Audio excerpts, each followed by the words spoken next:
Me echaron de casa cuando era adolescente por unos rumores falsos que inventó mi hermano. Y años después, mis papás, que me habían abandonado, vieron que tenía éxito y ahora me exigen dinero. Tengo 28 años y un hermano gemelo. Desde que éramos niños, nuestros padres nos trataron de manera completamente diferente. Ellos estaban convencidos de que mi hermano estaba destinado a cosas grandes y yo simplemente era la oveja negra. No por hacer algo malo, sino porque era distinta. Me gustaba hacer deporte, pasar tiempo con amigos, disfrutar la vida. Mientras él estudiaba, yo buscaba conexión, pero para mis papás eso no tenía ningún valor. Nos comparaban constantemente. Todo lo que yo hacía parecía estar mal y con el tiempo eso me fue apagando por dentro. Me hacía sentir que no valía nada. En nuestros cumpleaños organizaban fiestas enormes para él, globos, música, todos sus amigos invitados. A mí, en cambio, me ignoraban. Ni siquiera podía invitar a una amiga. Recuerdo mirar desde lejos mientras él se divertía y yo me preguntaba si algún día iba a sentirme parte de esa familia. La verdad, odié mi infancia. La única persona que me hacía sentir querida era mi abuela. Siempre me traía chocolates, me preguntaba cómo me sentía y a veces me daba un poco de dinero para comprarme algo. Puede parecer un gesto pequeño, pero para mí eso lo era todo. Ella me hacía sentir que merecía amor. Con los años, el favoritismo se volvió algo más cruel. Ya no eran solo comparaciones, era humillación abierta. Mis padres se burlaban de mis notas, despreciaban mis intereses. Si yo hacía algo bien igual, lo minimizaban. Aunque era buena en deportes, me prohibieron participar en cualquier actividad.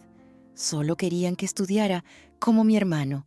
Me sentía atrapada, como si no tuviera salida. Uno de los momentos que más me marcó fue en segundo año de secundaria. Me castigaron por tener Snapchat. No había hecho nada malo, solo quería hablar con mis amigos como cualquier adolescente. Pero mis padres lo tomaron como una traición. Gritaron, tiraron mis cosas, me quitaron la llave de la puerta del cuarto y me dijeron que no iba a tener privacidad mientras viviera en su casa. Y mientras todo eso pasaba, mi hermano lo aprovechaba. Empezó a inventar cosas sobre mí. Si él hacía algo malo, decía que había sido yo, y como mis padres ya pensaban lo peor de mí, le creían, sin dudar. En la escuela también me hacía la vida imposible. Se burlaba de mi apariencia delante de mis amigos, pero yo siempre fui sociable. Tenía amigos, me gustaba compartir, y eso a él le molestaba. Mi hermano era introvertido, le costaba hablar con la gente, y aunque nunca lo dije en voz alta, sé que me envidiaba. Todo estalló en nuestro cumpleaños número 14. Nadie fue a su fiesta. En cambio, mis amigos me invitaron a comer helado. La pasé increíble y cuando volví a casa, lo vi, solo, sentado, mirándome con una rabia que me heló la sangre.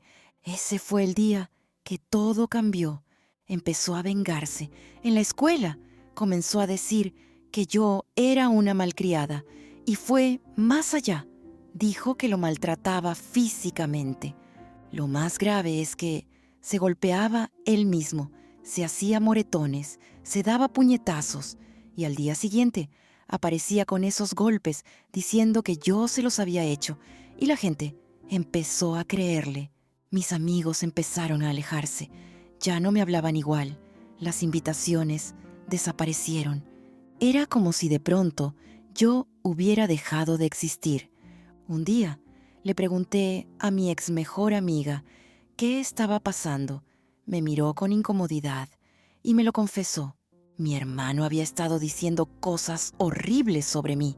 Fue como recibir un golpe al pecho. Sentí rabia, tristeza, traición.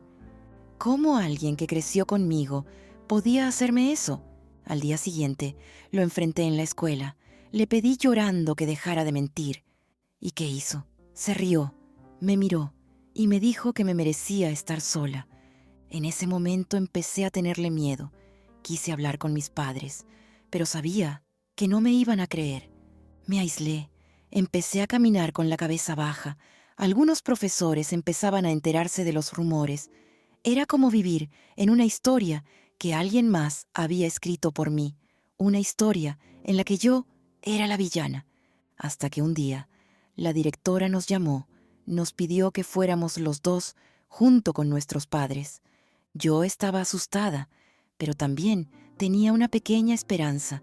Esperaba que por una vez mi hermano dijera la verdad. Pero no, siguió mintiendo. Dijo que yo era una persona que maltrataba, que lo hacía sentir inseguro en su propia casa. Mi mamá lloraba abrazándolo como si fuera una víctima. Mi papá le decía que era valiente por hablar. Yo traté de defenderme. Le dije a la directora que todo era mentira, pero mi hermano insistía, y como tenía pruebas, esos moretones que él mismo se hacía, le creyeron y me suspendieron por 10 días. Cuando volvimos a casa, mi papá empezó a hacer mi maleta. Yo no entendía qué estaba pasando. Me gritó que no podía seguir viviendo aquí. Le supliqué a mi hermano que dijera la verdad, pero no dijo ni una palabra. Mi papá tiró mi maleta en la entrada y dijo que una maltratadora como yo no merecía vivir en su casa, y llamaron a mi abuela para que viniera a buscarme. Ella llegó, me abrazó, me ayudó a empacar y antes de irnos tocó el timbre y le gritó a mi papá que si se atrevía a buscarme de nuevo, iba a llamar a la policía. Mi mamá intentó culparme, pero mi abuela la frenó en seco. Esa fue la primera vez que sentí que alguien me defendía. Nos fuimos, lloré durante días, le conté todo a mi abuela y ella me creyó, me escuchó. Volví a la escuela después de la suspensión, pero ya no era la misma. Comía sola, caminaba sola, ya no hablaba con nadie. Mis padres nunca llamaron. Me gradué con buenas notas, fui a la universidad y ahí por fin conocí la libertad. Hice nuevos amigos, empecé a sanar. Descubrí que me encantaba escribir, así que comencé a trabajar como redactora freelance. Fui armando mi portafolio poco a poco, sin pedirle nada a nadie. Después de graduarme, convertí la redacción en mi trabajo a tiempo completo. Me volví independiente. Empecé a viajar, a construir mi vida. Mi única familia era mi abuela. La visitaba los fines de semana. Cocinábamos juntas, hacíamos jardinería y hablábamos por horas. Hace poco, publiqué un relato personal sobre todo lo que viví, desde mi infancia, difícil, hasta cómo logré salir adelante. Ese testimonio formó parte de un proyecto enorme con una marca muy conocida. Compartí fragmentos y reflexiones en Instagram, acompañados de imágenes del proceso. Varios escritores me felicitaron y comenzaron a compartir mi historia. Gracias a esa visibilidad, recibí una invitación para dar una charla en mi universidad. Aunque estaba nerviosa, me animé a dar la charla. Hablé en primera persona, sin filtros, y para mi sorpresa, el video se viralizó. Poco después, me invitaron a un programa de televisión para hablar sobre mi recorrido. Subí algunos clips a redes, y fue entonces cuando mi familia se enteró de todo lo que había logrado. Pocos días después, tenía 6 llamadas perdidas de mi mamá. La llamé, me felicitó y enseguida me preguntó cuánto estaba ganando. Me quedé en shock. Le dije que eso no era asunto suyo.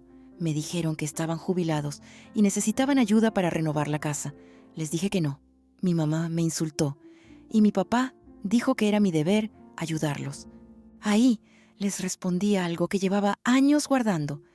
Los ayudaré solo si admiten públicamente que mi hermano mintió y reconocen todo el daño que me hicieron. Se negaron. Mi papá gritó. Mi mamá trató de hacerme sentir culpable.